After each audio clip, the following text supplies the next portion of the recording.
El país es vulnerable en términos fiscales porque tienen un alto nivel de la deuda.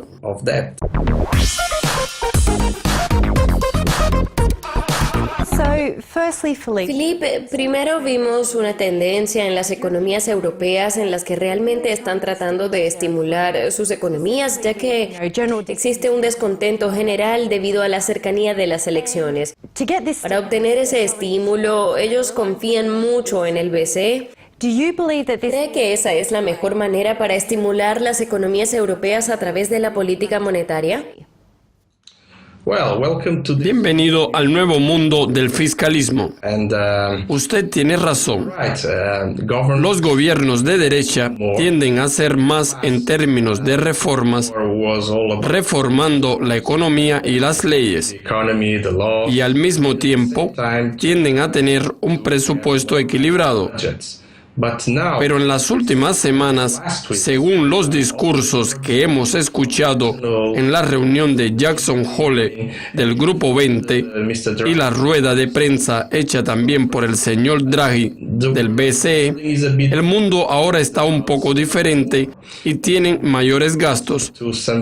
Además, cuando oímos a algunos economistas hablar en la televisión o escribiendo en los periódicos, podemos notar que por lo general ellos están discutiendo el mismo tema y tenemos que prestar atención a eso. El problema aquí es que cuando usted tiene gastos y no se preocupa por el presupuesto, entonces de esa manera está presionando aún más la política monetaria.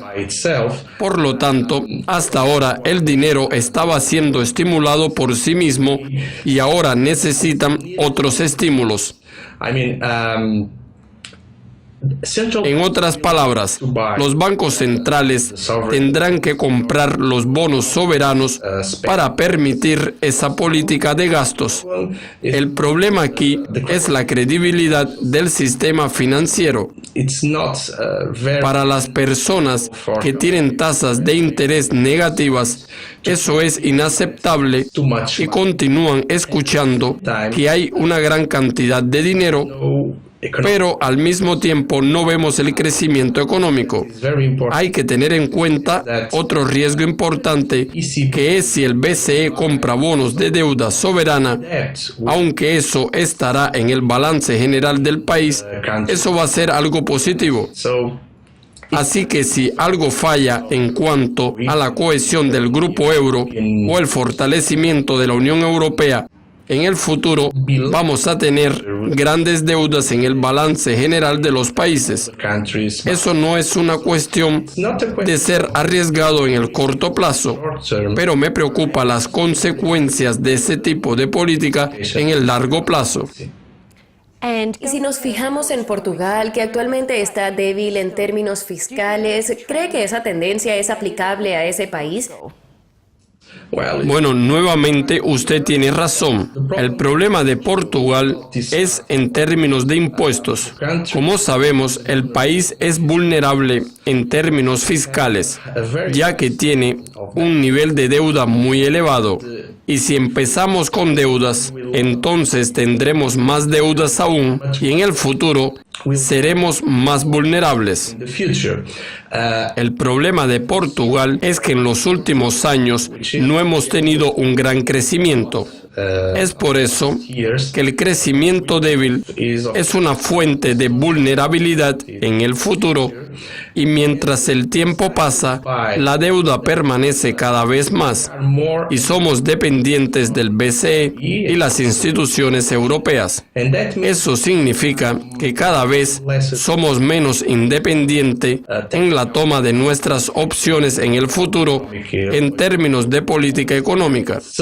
El principal problema de Portugal tiene que ver realmente con la independencia del país, porque cada vez que continuamos con las deudas en la nómina del balance, eso significa que somos cada vez más independientes y creo que eso es muy importante. ¿Y cuánto tiempo cree usted que esa tendencia de contar con la política monetaria para el estímulo podrá durar? Bueno, el problema es que eso puede durar mucho tiempo. En Japón hemos visto ese tipo de política monetaria con tasas de interés negativas y ahora dura décadas. Pero un día eso podrá descarrilarse debido a que Japón es un país único y la cohesión de la Unión Europea no es tan fuerte. Eso tiene que ver con el vínculo político. Y si fuésemos un país, seríamos más fuertes. De ahí viene esa vulnerabilidad. Pero podemos decir que el gobierno tratará de seguir ese camino, por lo menos hasta finales de 2017, porque tenemos una lista de elecciones importantes por venir. El referéndum constitucional italiano es muy importante para Italia y para Europa, pero también tendremos elecciones en Francia en 2017. Y después de eso las tendremos en Alemania. Supongo que para salvar a Europa, los gobiernos europeos contarán con el BCE y serán más presionados para tener mayores gastos, pero probablemente eso pospondrá el problema para el futuro. Estamos ciertamente curiosos por saber cómo se desarrollará eso en el futuro. Philip, gracias por compartir sus conocimientos. Gracias a ustedes. Nuestra entrevista en los estudios de Ginebra llegó a su fin. Si les gustó el video, hagan algún comentario en Dukascopy TV.